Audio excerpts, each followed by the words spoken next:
Okay. Alexander, welcome. Welcome to the family that's coming in to watch this production. This is NK production. I'm your host, AI, Abe Ilo, lovely known as AI Judah, with the Lighthouse Ministry. And we'd like to give our guests an opportunity to introduce himself and kind of get into a discussion about Ethiopia. With a couple of specific questions in mind that I know you're interested in. Thank you very much, Abi, for having me on this show. I'm very honored to be around with the family, the Lighthouse production. Now that we have made contact, I've been following your work a bit. So I'm talking from Geneva, Switzerland at the moment. It's about 7 o'clock at night. Lovely Thursday evening here in the Alps.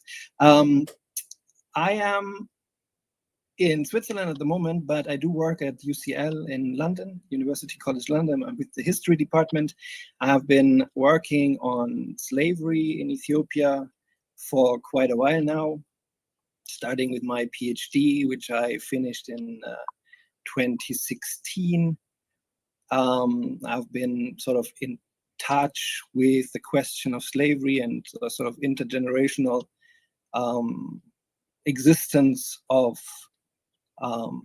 post-slavery. If you want, we can discuss all this. I did my PhD studying, working with small minority groups at the Western Ethiopian border with Sudan, the Mao and Komo, who live scattered along the frontier there between Oromia, Benishangul, Gumuz, and Gambela. If you're familiar with the map, basically in our background, I don't know if our viewers see this, the left sort of tip next to your face outside that stretches in the Sudan. This is this area where I've been working, and to a large degree, I would say. The respondents and interviewees and participants of my study and my research and people I've been living with and who hosted me during this time and shared their past and also their memories with me kind of kept going back to this idea of that there was slavery in this area and that they were sort of squeezed and pushed by slave raids into the Ethiopian lowland, that is sort of going lower to the Nile Valley, and taking account of this sort of oral traditions and oral data, I started to become more interested in the general topic of history. And I am now with a project at UCL, as I said, which studies abolition, African approaches to abolition. Usually there is a tendency to see abolition through Western eyes, like we see many things through Western eyes. When it comes to Africa, this sort of Eurocentric gaze, it needed the Europeans to abolish something that they themselves had originally sort of brought upon Africa. One perspective. Of course, there are other perspectives that also include the existence of forms of slavery within African societies. And sort of this sort of in between, what were the African sort of ideologues, politicians, spokespeople, religious leaders, and so forth? How did they sort of enforce abolition, or how did they negotiate abolition? What's the African sort of view on abolition? And I do work on Ethiopia again. In this case, I work with the Institute for Ethiopian Studies. We have been doing quite some work with the team there. And it's becoming very clear that this is a super fruitful perspective, because beyond sort of the humanitarian interventionist perspective of the British and the very fascist propagandist views of the Italians, is to actually focus on what did Ethiopians think, Ethiopian intellectuals, Ethiopian politicians, and writers about slavery at that point, and sort of where is this European narrative ending and where does the Ethiopian story begin, and how slavery became abolished eventually. Yeah. So this is roughly what I'm doing. So, and in saying that, you know, our audience is pretty intelligent, so I'm sure it won't be lost on them that you know, are European, right? And so for this to be your specialty, you have a PhD, and for you to have been in these parts of the world, you know, did you have some personal like is the idea of slavery in any way attached to your experience through your bloodline and family, or was this just something that you kind of like stumbled upon and found an interest in it, and it took you deeper and deeper into it? Like, what's your connection to the subject? Yeah, you see, I mean, so I think I've always operated on this premise that it would be good if we all had sort of an understanding of historical sort of situation. I come from Germany, European German, so we deal with the history, and my generation, not particularly, but amongst any other generation that has gone through it, we sort of work through the commemoration and the memory of the Holocaust, for example, you know, the Second World War. And I think I don't want to draw lines at this point, but what I want to say is that this sort of helping understand or working towards a public discourse of this kind of complicated histories, that is something I think that may have driven me now to kind of, I realize that Ethiopia, you called it I don't know if this is now visible or if the program is called that, what did you call it? The unspoken truths about the untold history of slavery in Ethiopia. And I think this is a bit where this whole program that we're now running with Addis Ababa University is coming from, to kind of focus on this and bring different perspectives about an uncomfortable past to the table. But I have no direct relations to slavery. And as I explained earlier, it was really for me a point that surprised me. I mean, 2012, a colleague of mine was running a discussion forum at Addis Ababa University with monthly lectures on labor and slavery in Ethiopian history. So that was one of the very first notions of slavery that sort of tried to bundle this whole complex and sort of bring new perspectives into it. And I started then sharing my very initial thoughts in 2012. There was also the Diradawa in Eastern Ethiopia, the International Conference for Ethiopian Studies. I would think this was the first collective attempt to study the history of slavery and slave-like phenomena in Ethiopian studies. Before that, you have Abdus Samed Ahmed, you have Pankhurst, you have sort of the 90s are a bit dotted. Fernie, a couple of studies here and there, but they're sort of very individualistic, very separated. They didn't talk to each other. And I think over the past 10 years or so, we've really managed to bring a bit more sort of collective interest onto the top. Yeah, and there definitely is a sort of awakening that's happening, I guess, globally, you know, where the concept of colonialism, neocolonialism, you know, the effects of it, how widespread it is, and how much of that effect are we actually aware of? Because in the West, you know, for one, being of the diaspora, they try to direct a lot of us to Northwest Africa. You know, the idea is that most African Americans probably come from somewhere in Northwest Africa. And so the idea of slavery in Ethiopia to a lot of us is somewhat foreign. And even the idea of slavery taking place on the continent where Africans are enslaved by other, not just being captured and traded into slavery, but actually slaves on the continent is pretty kind of a new concept. So my question to you is, what comes to mind when you hear the phrase "untold slavery in Ethiopia"?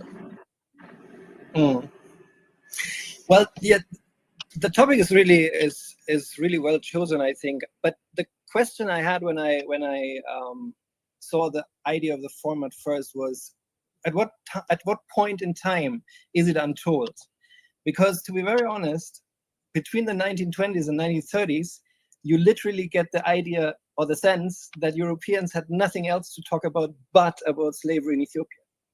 You know, it is, and that sort of humanitarian discourse of the League of Nations, of the anti-slavery societies, and those organizations that kind of propose this massive humanitarian crisis in Ethiopia. Well, yes, they come with their liberal sort of humanitarian thinking, but the narratives that they spin are literally one-to-one leading into the weaponized propaganda of the Italians on slavery. So again, from the 1920s to the 1940s, basically Ethiopia is known for little else but slavery in the world. So it's really not a, it's... Well, though, that's one of the mechanisms of colonialism, is a lot of the conversations that happen don't include the African, you know, so whereas it might be a huge conversation in the European circles, all the more why we know nothing about it. You know what I mean? It's like the real conversations that happen were systematically kept, you know, we were kept out of those conversations. Of course, I mean, and we are now in this project that we're looking at this time. We are really sort of trying to see the counter narrative, and you can very clearly see from the archives that the idea of Ethiopia being an independent country, sovereign and ready to deal with slavery by itself, is really the position of the Ethiopians. But none of the European powers go as far. I mean, there's sometimes here and there, like Noel Buxton, who leads the mission of the Anti-Slavery Society to Ethiopia, on the invitation of Haile Selassie, by the way, sort of has this, Haile Selassie is the right person to do it, but he doesn't have the capabilities. We should help him. We should be there. He doesn't, okay, I'm paraphrasing now. He doesn't really know what he's doing. You know, he needs advisors. He needs to, and it's all sort of in this power spectrum of paternalistic setting of, wow, okay, so there's a sovereign African state, somehow got admitted to the League of Nations, so we should sort of talk on eye heights, but slavery really becomes an almost ideal place to sort of spin a paternalistic, we have to help Ethiopia to get rid of the evils of slavery narrative, right? So you're absolutely right. It's while Ethiopia is always a very special case in Africa because of its non-perceived, non-colonial history, you see the same kind of patterns at work. I mean, there's always this, but if we would do it, it would be better. Well, there's not really there's no evidence that the Europeans would do it better, right? So we are comparing policies, we are comparing the court system, we are comparing the legal texts, we compare them to other sort of colonial contexts. And to be very honest, I mean, as Haile Selassie said, and also Ethiopian historiography, like, for example, Kebede Mikael in his book of the 1930s, Ethiopia and Western Civilization, they're very clear. Or Asfa Yilma, who writes a history of Ethiopia, she's a niece of Haile Selassie. There you find this perspective of, but we did exactly what was expected from us. So we don't know why we were let down at a point where all we did was to try to get this problem, under control, in a sense. Haile Selassie, and this is absolutely true, never said, no, we don't have slavery, we don't, that's not true. There were negotiations which only come to fore if you really look through the archives, in search of the Ethiopian voices, in a sense. And that's why I'm so grateful to be working with the Institute for Ethiopian Studies, because that's really where we find a lot of documents outside of the general corpus of course, the colonial archives at Bodleian and Oxford and so forth. So from your research also, would you say that there is a disconnect in the definition of what slavery actually looked like in terms of an internal problem versus when it left outside of Africa and became a institution, say, in America and other places? Because if if you have, say, for instance, like some people might really have a problem with a 9-to-5 schedule, because it takes you out of the house for so long, and but it's the structure. So it's not really a humanitarian issue. It's just the way that it is. So is it possible that this idea of slavery in Africa wasn't the same as it is in other places, and therefore it wasn't until Halati joined the League of Nations that it became this humanitarian issue that could be championed, so that those championing it could get access to, say, other things? Like, we're going to use this as the ploy to come in and help and be big brother, but really it's not a humanitarian issue. It's just the narrative is being spun that way so that we have access to more land, more resources, more people. Like, could that be part of the situation as well? Yeah. No, this is you're pointing in an excellent direction. I mean, this is really important. The way slavery was narrated is intriguing.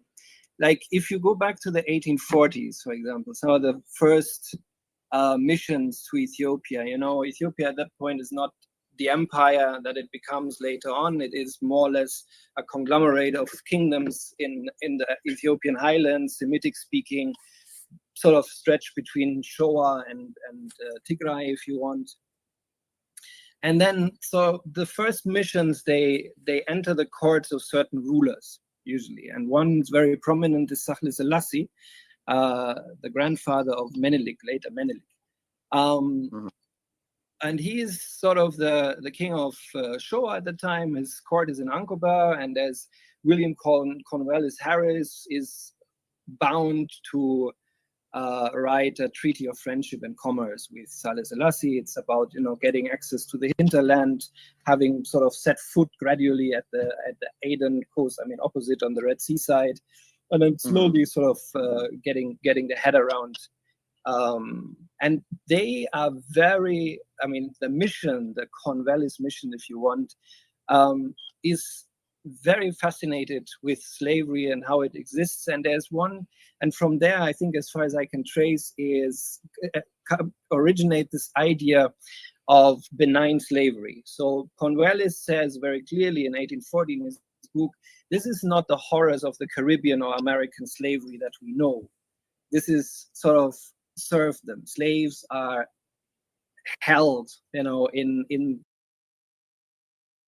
proximity of the family, that the labor is not hard. I mean, it doesn't have this industrial violence to it. Now, of course, when you look into the scholarly, just to inject at that particular point, the slaves also probably were not. They probably didn't lose their name or access to their history or their religious beliefs or their because these are all other elements of Western slavery that makes it so atrocious, is that you lose everything. You basically get stripped to bare bones. So just to kind of point out, was that also not part of slavery in Africa? Yeah. So this is exactly. I mean, you're on spot. I mean, this is exactly where I wanted to go to. The problem is, we do have to acknowledge that slavery may not be as benign as it's been narrated from those first sources, and this is also how the Ethiopians portray slavery. So the Ethiopian texts on slavery are very much built in the legislation of the Feta Nagas, the law of kings, which is an ancient law code that then later informs all sorts of legal aspects in modern Ethiopia, but also the laws of manumission and slavery. So while the well-being is sort of a requirement for any slaveholder, that's on paper, that's the Feta Nagas speaking, right? Okay. You it's very tricky to then say, oh, but this is all then evidence that slaves were just living happily with the family, because there's always social. But these are now two different sort of streams that have to come together. The one is the historical perception, and the other one is a very modern post-slavery dialogue and discourse that we also have to have, because for many people who suffer from this stigma of slave descent, that really runs their life story of marginalization, right? And I'm also not, we had this discussion previously. There's a fantastic paper by Seifu Matafaria in the Journal of Ethiopian Studies, Sile Yabaria Sim Amara Bahil, about slave naming in the Amara culture. Okay. It's an Amharic paper, but it shows very clearly that this renaming of people has happened. So in order to integrate the slave into the family, he was given a different name. But this is not just an Amara, just because Seifu's paper is focusing on Amara. This is a phenomenon that you find in many other communities, ethnic communities. Also the Oromo have their own integration system. The Beta Israel have their own integration rituals, you know, to bring slaves into the family. Now, this all sounds okay, but or it sounds more benign, but I would refrain from saying, you know, freedom lost is freedom lost at any time. And people were not let to go home. I mean, one of the intriguing parts of the legislation of the 1920s, 1923 is, and then a slave is free and he should go home and live where he came from. But now you have to imagine that these are often children, you know, that have already zigzagged through huge territories, and then they grow up in a family, and then they are told, okay, now you can go home. You're like, okay, but where do I go to? So it's not surprising that the Ethiopian historiography emphasizes the aspect of they stayed with their masters in cordial relationships, because there was also no other chance of doing. That's very much what you have with the African American in many ways, where, you know, there's a large population or mindset that we are Americans. You know, we've been here over 400 years. How long do you occupy land before it becomes your indigenous land? You know, where you clearly have no connection to what, you know, your ancestors were connected to 400 years ago. However, I think that the difference is when there's a systematic effort to deny you access to who you were. You know, that's when it becomes nefarious, because it's like, okay, it's one thing to have to take on another name like a marriage, you know, to represent who you're owned by or who you work for or represent. But when there's when the powers that be actively remove who you were, and you don't even have a means to access that, you know, for some degree of connection to the earth, you know, where your soul connection is to where your slavery began, is where it's very problematic, right? And so I'm sure we could probably go on, but again, I am kind of watching the time. So great points. One of the other things that, you know, when we look back to Ethiopia, talking about history being erased, most Americans, when we think back to Ethiopia, honestly, for a lot of us, it's through Bob Marley that we end up in Ethiopia. It's through his music and his honoring of Haile Selassie, you know, through the cannabis plant and those things that we find ourselves, you know, in Ethiopia with Haile Selassie. Prior to that, even when I was young, Ethiopia was advertised and marketed to America and to African Americans as the poorest country in the world. You know, the children in barren fields with flies on them, and you know, it almost became this thing where it was an insult to call an African American Ethiopian, or to associate them with Africa. right? Mhm. So the idea of there being kings and royalty, you know, in modern history connected to Ethiopia, like Menelik and Zatu and these characters, we never heard about this, right? And so now that I have you on the platform to interview, one of the questions that we had was about Tudros or Theodore II, right? This was a guy that many European nations came together and even, you know, galvanized a lot of people in the continent to go against this one individual. There's even been a comparison to Tudros to the movie 300, you know, where you had this small army of people that was like pretty much in a situation where they had to battle a much larger army. But Yeah. when we think about what and any loss, I mean, maybe you could give us your insight on that. But the question that comes from that is, how come this war isn't much more prevalent in our history, in our conversation about African history?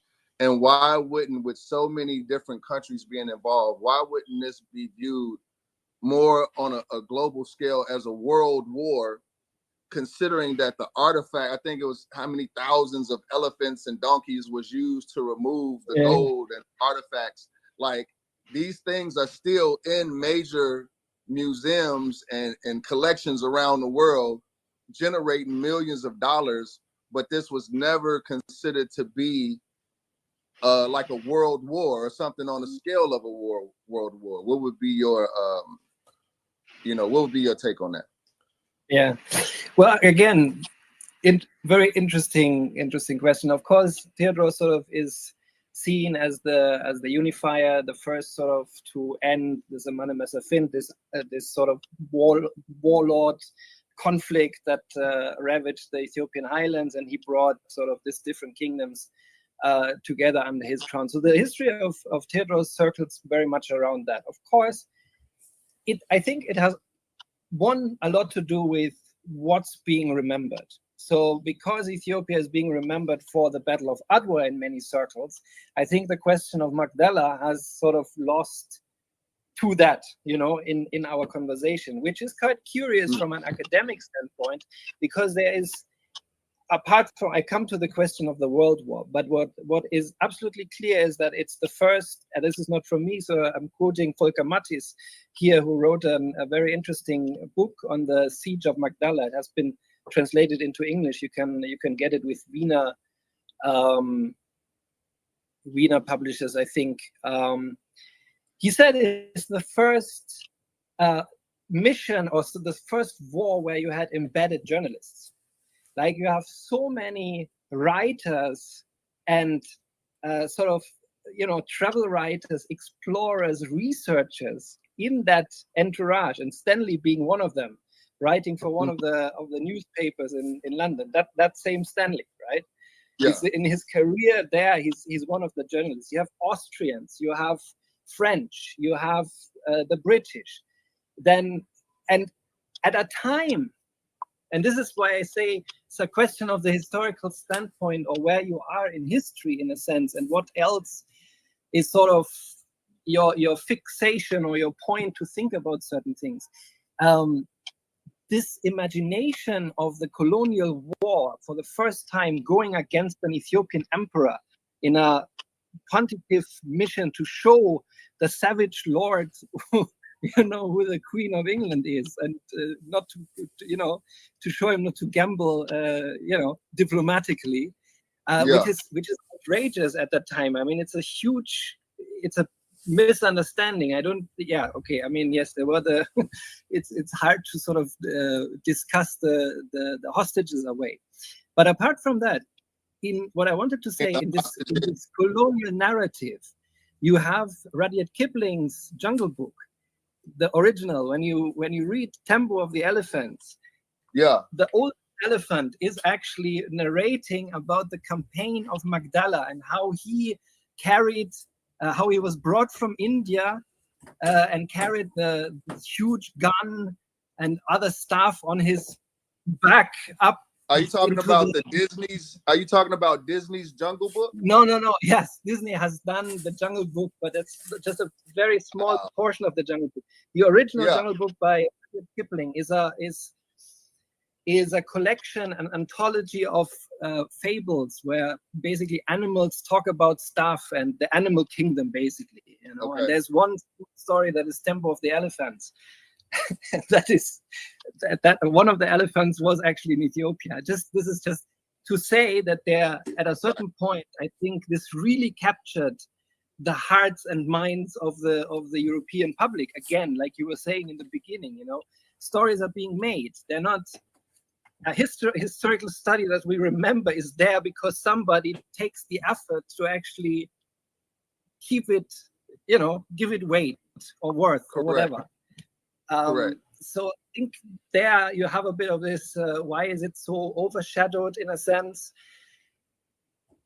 Well, it's returning to be enormously important because of all the artifacts being stolen and the idea of restitution. At the moment, Ethiopia, maybe with the Benin bronzes, is like at the height of the debate of restitution, of returning stolen colonial artifacts to Africa, different African countries. Ethiopia is not alone, but Magdala is coming back to be a very important symbol of colonial plunder.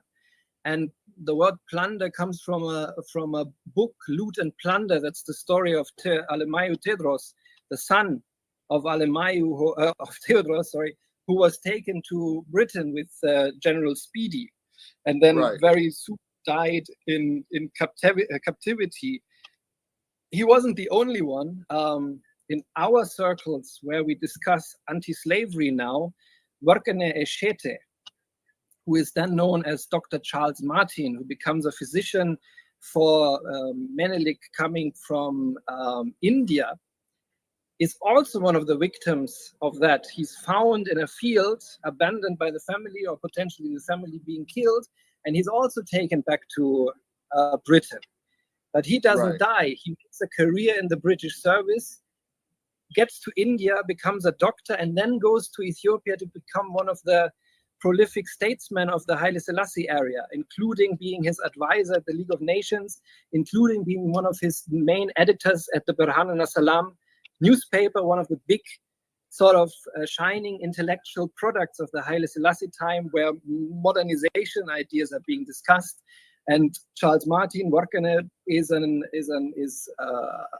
one of the first to write against slavery. His article Silebarinet about slavery are the first two issues, two sort of articles that speak to the intellectual elite, nobility, public.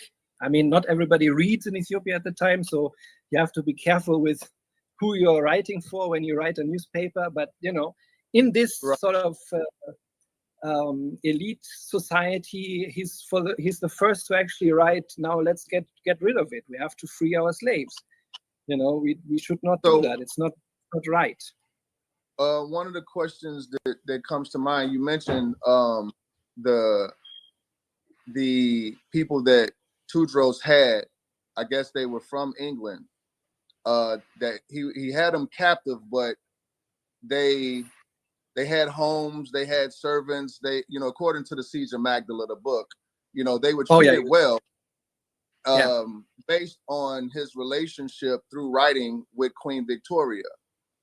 And so because of something, I guess, that he was requesting, or some letter that was supposed to get to her, that never got to her, is what actually led to him holding these people captive. Right. So that's the general narrative, that he, as the emperor of Ethiopia at the time, sort of writes to Victoria, and like everyone after him, besides him, is interested in British allegiance because of the expansion of the Ottoman Empire. So, so what he wants, when you speak on it, though, it's not in reference to him trying to be a part of the League of Nations, or does the League of No, Nations no, no, even no. exist? The League of Nations Time? doesn't exist yet. No, no. Oh, It's purely domestic politics. I mean, regional, not domestic, regional politics. The expansion of the Ottomans keeps threatening Ethiopian sovereignty, Christian Ethiopian sovereignty. There's constantly skirmishes, and the Ethiopians do not look favorably at the expansion of the Ottoman Empire in the Red Sea area. yeah, And so Theodorus wants weapons support against the Ottomans, and he's being right, ignored. And right, okay, so, just to very quickly make this point, it's why it's not a world war per definition. I do understand where you're coming from. I mean, it's like they're basically bringing everybody to Ethiopia to crush this, rather small, nascent empire at the time. But a world war, I think, per definition, would need an alliance here, a cluster of countries that come together against another cluster of countries, and then you have all the skirmishes across a considerable. It's very localized. It's Britain with its Bombay forces against what they even see as a very sort of provincial lord. I don't think that at that point they really recognize Ethiopia as that empire that Ethiopia is or becomes. But again, when you talk about how you spin a narrative, of course, that would be the narrative, is that he was, a small problem or a warlord, but you put so much energy and resources into it that doesn't support that narrative. Yeah. You know what I mean?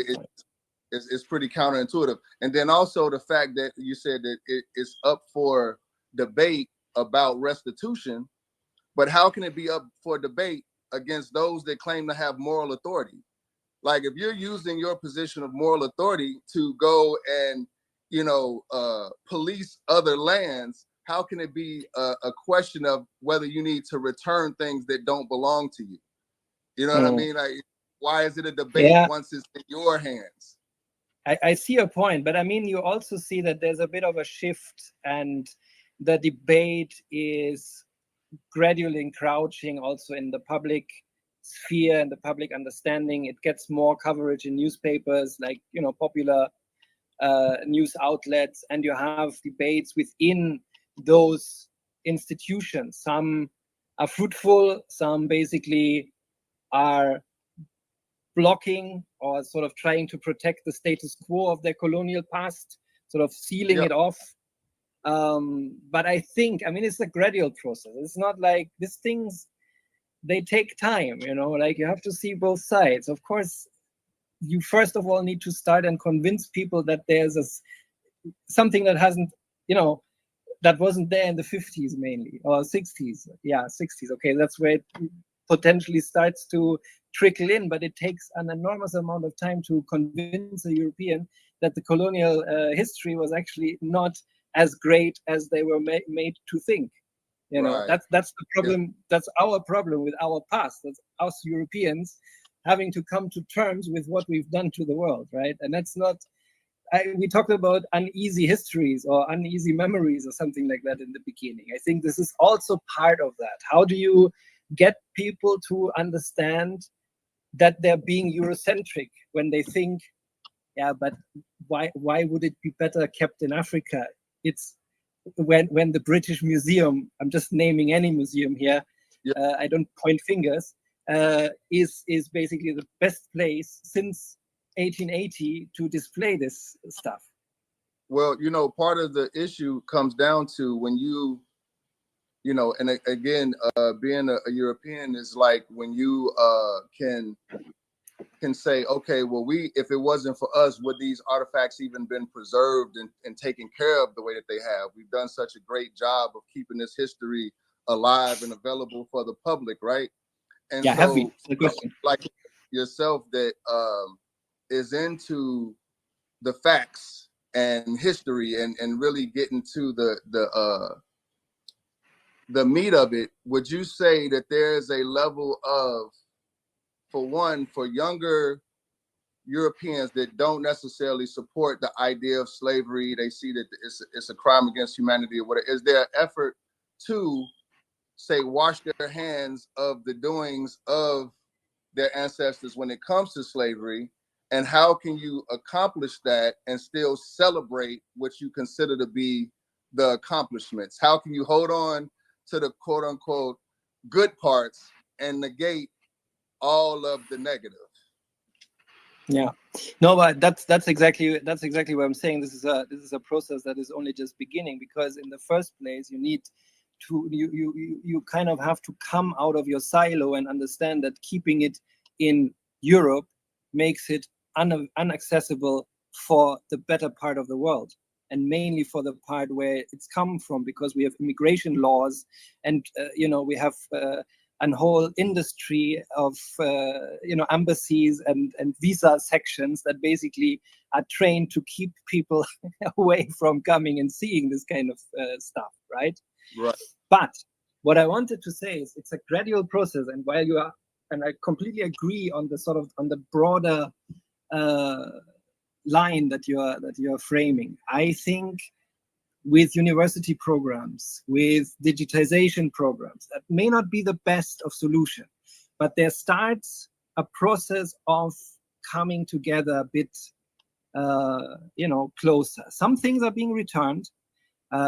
My colleague, Dr. Takele Mary, the head of the director of the Institute of Ethiopian Studies, they have their own ethnographic museum started in the 60s at Addis Ababa University. He has received several artifacts that came back. Some of them, and that's also part of the truth, donated not by Western missions or embassies, but by actually Ethiopians who bought stuff and gave it back to the country, like rich Ethiopians in the diaspora. So I grant that, but I give you that. It's absolutely, it's not a perfect process, but and while you're right, we are nowhere near acknowledging the depth of European guilt in all that. I think in some form, these debates are starting. I think that's the best I can say at this point. Yeah, no worries. It's not for you to answer for all white people. That's not what we're trying to put you on that particular hot seat. No. But no, so I mean it gets my. I mean, I'm also part of this debate, right? There was this the Demtau debate recently that also got some coverage in the Guardian, for example. Desta Demtau was a patriot in the Ethiopian army, killed by the Italians, and one of his stars of honor was taken by an Italian family, potentially one of the soldiers who was involved in his killing. Yeah. And now there was this massive outrage that the family sold this to what are these called, auction houses, right? Yeah. And then there were petitions to the auction house that they cannot sell this, they cannot buy this, and if they buy it, they have to give it back. And these are things that Europeans haven't talked about that much in public. Right. So that's what I'm saying. It's a beginning of a process. I don't know where this is leading to. So we probably think about it more than other races do because it directly affects us. But when you think about conversations like this as it relates to Black people, just say in comparison to the reconciliation that's given to the Jewish community when it comes to their experiences, it's almost like it becomes this proverbial gray area when it comes to the Blacks. Like, well, we got to figure it out, but when it comes to non-Black communities, there's always a clear to right and wrong, or at least it appears that way. That could just be perception. But one of the things that I wanted to get on to kind of not move away from it, but segue into the next question. You said that Tewodros dealt with the battle of the warlords to kind of unify the crown under, I guess, his one rule, so to speak, or more centralized rule, which from our understanding would represent the throne of David versus other kings or warlords that, I guess represented their own, whatever that was. You know what I mean? And so when you think of it in terms of that, the throne of David in particular, that Haile Selassie sat on later. There were some war when Zatu was on the throne. There was a war between her husband and Haile Selassie because he wanted to join the League of Nations, and that was not the favorable direction for the throne in Ethiopia at that time. So could you speak to that and to the fact that is there any evidence that Haile Selassie joining the League of Nations was the cause of, say, the collapse of the throne of David or the so-called Solomonic dynasty? Yeah, also a great question. Now, let me just very quickly say this, because I realize that there's a lot of tendency in, if you use certain phrases, and I said warlords, right? Is the Semane Mesafint that Theodros brought together translates better into in the era of the princes, the different regional rulers. Warlord, if we use it like that, and I mean, I may have been a bit lax here. I just want to clarify that this should not evoke ideas of, West African warlordism of the 90s or Somalia or something like that, because this is Western framing of local conflicts. So just to go back to that. The story with Haile Selassie, look, I mean, the Solomonic dynasty is that's a foundational myth. And now Haile Selassie was a power politician in a sense, and there were obstacles to his rule, and there were conservatives, and there were encampments. There were people who wanted this, there were people who wanted that, and it was sort of Haile Selassie's approach was to rally international support, knowing that Italy was on its doorsteps. It was the time of the 1906 tripartite treaty. He knew that he couldn't trust the Europeans, so he needed to I think he started sort of I don't know if this is an English expression, it's like translated from German, the flight in front, like confronting his problem, not, in terms of diplomacy. So what he did was, and of course there was the Battle of Sagale with Yasu, and there were these different camps, and there were people. Slavery was a big part of the internal debate also. It is reported that many of the rases, the generals in his army and in his sort of bureaucracy, were very much averse against the idea that somebody would come and say, but if we want to cooperate with the West, we have to give them that. Let's modernize this. We need a better tax system. We need a better economic base. We have to stop, living from hand to mouth in the peripheries. We cannot have our nobility sit around, walk around, and take from the peasants and the slaves. We need to change that. So I sincerely think, with everything that comes with it, and the challenges of it, and the imperfections of it from a historical perspective, he was trying to rally a camp around him and alienate those forces that stood in. But to say that the League of Nations had anything to do with the decline of the Solomonic dynasty, I would say no. In fact, what it did,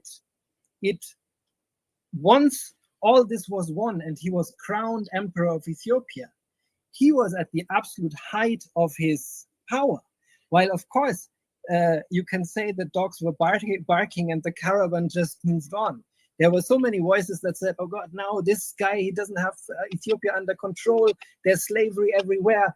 But he was the emperor of Ethiopia, and he stood there being member of the League of Nations. And maybe that sounds a bit contradictory to what I said earlier, that he was under a lot of pressure. The pressure I don't want to discuss away.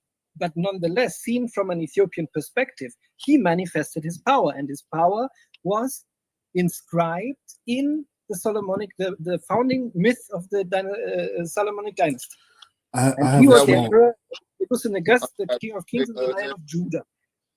And what breaks the Solomonic dynasty eventually is not the Italians, because he comes back and reinstates the throne, and even formalizes and centralizes and strengthens this empire more at the expense of all sorts of regional conflicts, marginalizations of the Muslim, Oromo, all this that then leads to the 1960s and the student movement, and eventually to the revolution. And the revolution is what breaks the back of the Solomonic dynasty, I think. Okay. Thank you for that. And so I guess my only question would be, what is the function of the word myth in that explanation? That was my question. That's what I was gonna say, a small question. That was it right there. Oh, this is just for me to say, this is for me, this is a political process. And there's an ideology beyond that is used to justify certain things that you're doing as a politician. So I mean, for me, this is not, I do not believe in the Solomonic dynasty as the Solomonic dynasty, as the Queen of Sheba and Menelik. I think this is a public myth. This is a national narrative that frames a state in a certain way, and that frames a polity and belonging and nationalism in a certain way, and is hugely influential then and now. But from an academic sort of detached standpoint, I think it's part of a political program. Okay, so I'm not a religious person. So I mean, if somebody says I'm going to war for whatever, whichever deity, I would tell them, okay, but that deity is, think about why you're doing this, because potentially you don't know who you're fighting for. To say it like that. You get the point. We have certain myths in America about the forefathers that make them larger than life, so that when people join the military or when they do patriotic things, they feel like they're supporting this idea. Okay, I got you. So and there's a degree of the myth. Well, let me put it like this. From the word of mouth, you being actually in Ethiopia and talking to the people, do they support the myth, or have they dismissed it? Is it an old myth? Nobody cares. What is the climate or the conversation around the myth of the Solomonic dynasty, or King Solomon and Sheba and Menelik and that whole tale? Mm-hmm. Well, so it's still being a very important sort of base for the country, also under the new government under Abiy Ahmed, and the finalization of, for example, the Menelik Palace and the opening of the Menelik Palace to the public. There's public display of church paintings, but also modernized to kind of sort of give it to see the historical continuity. So it's not church paintings, but it's church art made modern in some of the exhibition parts that tell the story. This is the national founding legend, or the founding story history, the King Menelik I and the Queen of Sheba. And all this still plays a huge role. Then there are increasingly pan-Ethiopian ideas that go back, I think, to the imperial times and sort of take stock from this idea under Haile Selassie, with this whole, we were a nation, we were someone, we were seen as somebody, as a player in the world. That also has to do with the League of Nations, and being sort of only 5 years under Italian rule, and with the help of the British and so forth. I think there are people who relate to that, very strong with the Rasta community of Shashamani and others who live in Ethiopia and become citizens or neutralized in Ethiopia. Is also a hard process for them, but that happens. And these people, they are strong on this story, this history. I think for many now active in politics, it's far gone. Haile Selassie was also, we do not have to forget that under the last 30 years of the TPLF, Haile Selassie was silenced, including the dark time. So once Haile Selassie was killed, the destruction of this feudal order was top priority for the semi-socialist or whatever military rule that then turned into the Workers' Party. So the Right. complete eradication of this was an enormously important aspect of it. The Right. renegotiation of Ethiopian nationhood in a way. And this was taken on by the EPRDF with ethnic federalism. Regionalism became much more important. Now it's all about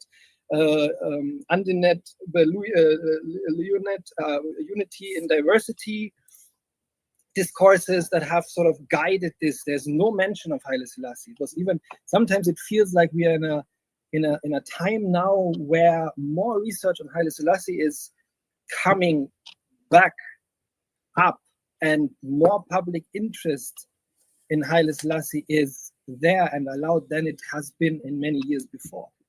That's what I see at the moment. For example, I had this conversation with a colleague of mine, and she said, "Look, guys, what you're doing with Haile Selassie and his modernizers in this exhibition on Ethiopian abolitionists, which focuses very much on Rastafari before his Haile Selassie and this sort of political reckoning, intellectual reckoning of this 1920s to 1930s, roughly." She said, "I'm not exactly sure that you could have done that so easily 30 years ago." You know. Okay. So I guess, and this is kind of off the cuff a little bit, but you said that it's still a very important part of the Ethiopian, you know, I guess you could say foundation, for lack of a better word. But does that myth of King Solomon and Queen Sheba, does that in some way,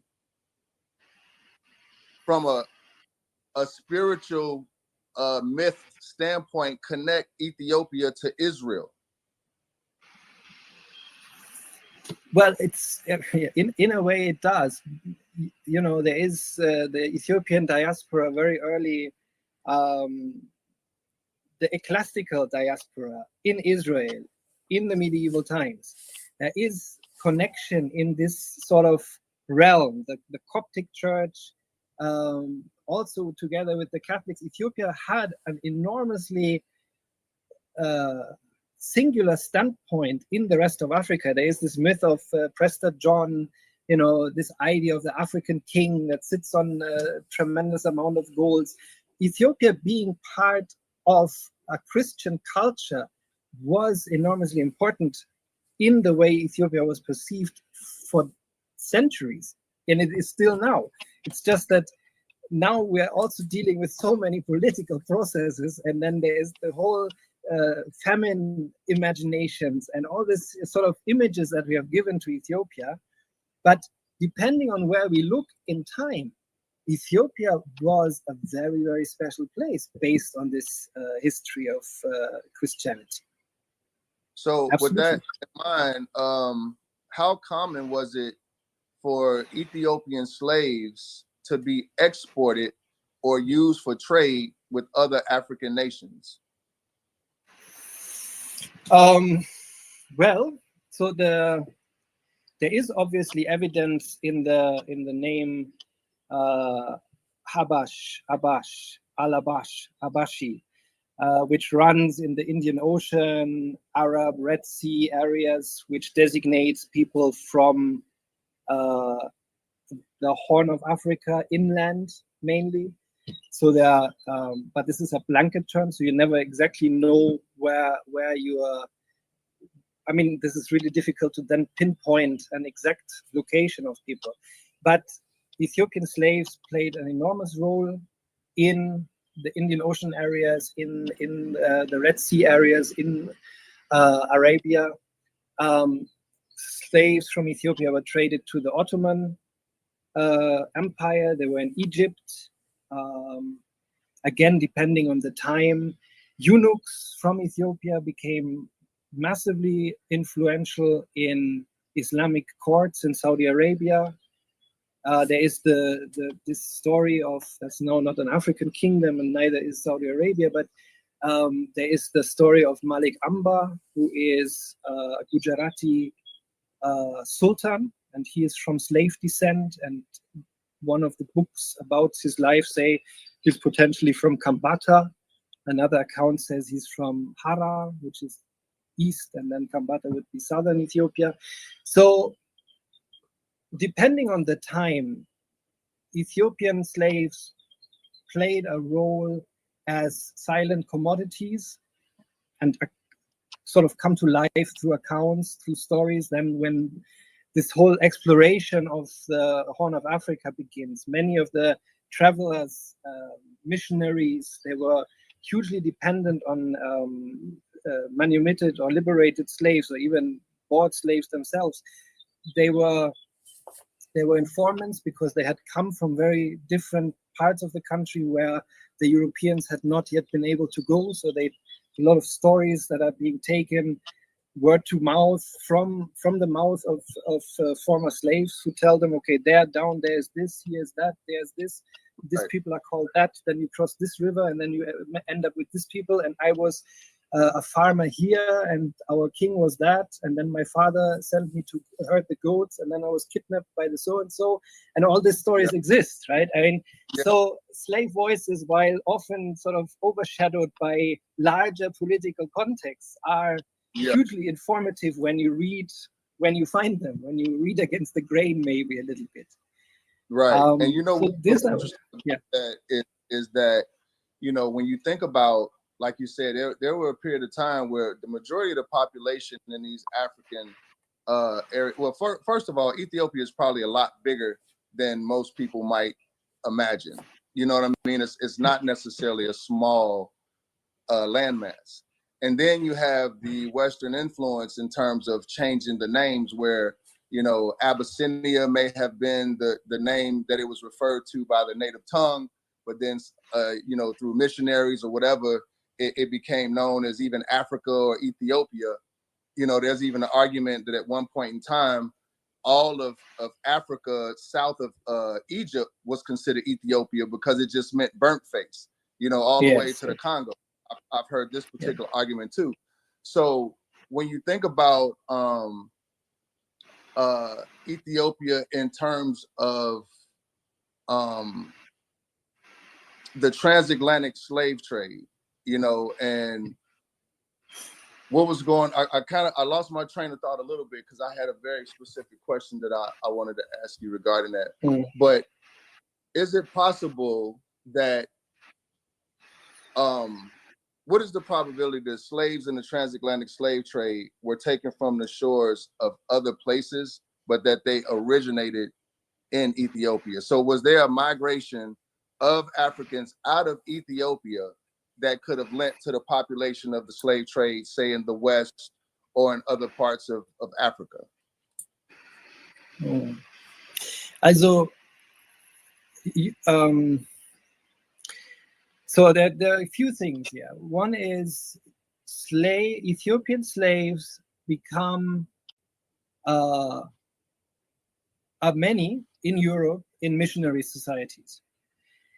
Europe, that I don't know, Sudan Interior Mission and so forth, that comes very late. But so we are talking, for example, the Swedish mission, the Saint Krishona mission. So this first 19th century missions that set foot, they have a habit of freeing slaves or receiving slaves that had been freed by colonial armies, and they take them into the missionary service and train them. And particularly the Swedish mission has this idea that if we push through the Ethiopian highlands, where everybody is Orthodox, we reach the land of the Oromo, and the Oromo land is basically that sort of Africa for them where mission would fall, because they're not already part of the Christian community. They're still sort of open for Christianity. So this is a guiding principle for the missions. Then, because you were speaking about the line of thought. So there's another movement, and again, this is not very satisfactory for your question. One movement of people goes from West Africa to Ethiopia, and that is the Hajj.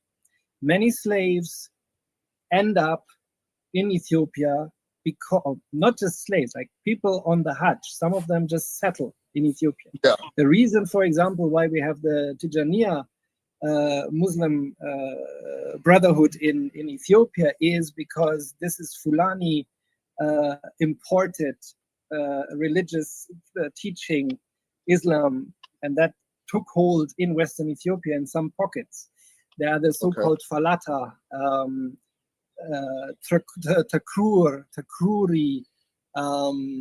These are Fulani-speaking communities originally that settle in the Sudanese-Ethiopian borderland. Okay. People on the Hajj was nobility. You needed money, you needed sort of, to go on the Hajj, you needed status and money. So these people brought slaves, and some of the slaves were then also potentially carried on or left behind. So again, another movement, another direction. And then there's a direction that I think this is relatively little explored, and I do not claim to know enough about it. But when through abolition, the traffic from West Africa to the Americas subsides and gets lower, still you have quite some slavery happening in East Africa because it's the Arab slave trade and it's not yet sort of under the eyes of the Europeans so much, and it follows different rules of engagement in a way. And it's part of this whole colonial question of how to deal with, penetrating into these countries and setting foot and where and how and what.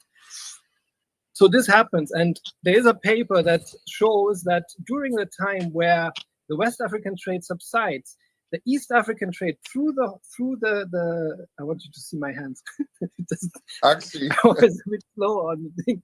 No, the trade goes through the Red Sea, the Indian Ocean, down across around the Horn of Africa, not the Horn of Africa, but the Cape of Good Hope, and then back up to the Atlantic, and feeds to a very small degree the illicit trade in humans. Sort of is buffered by the breakdown of slave numbers in the West African trade or in the Atlantic trade. Right. If you want.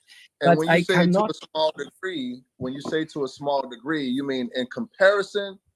Because 100 people is a lot of people, but in comparison to 1,000, it might be small. Yes.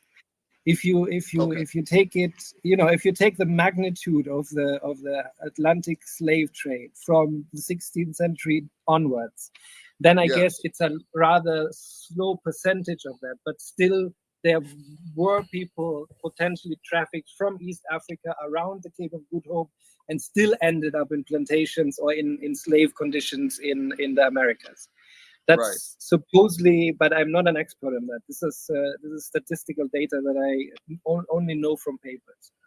Yeah, and you know what? The important part of that question, I guess, and the way that you answered it too, is that anybody that's taking the time to even look is the African American population is very diverse. It clearly doesn't represent one dynamic in terms of phenotype, in terms of characteristics that if in their natural state would clearly be from different regions. You can see it quite easily, but through the process of slavery and just kind of the making of a slave, all of these cultures was boiled down to this one thing, which is called Black culture in America. But I thank you for that answer. So I guess moving forward to my next question would be, what would healing or justice look like for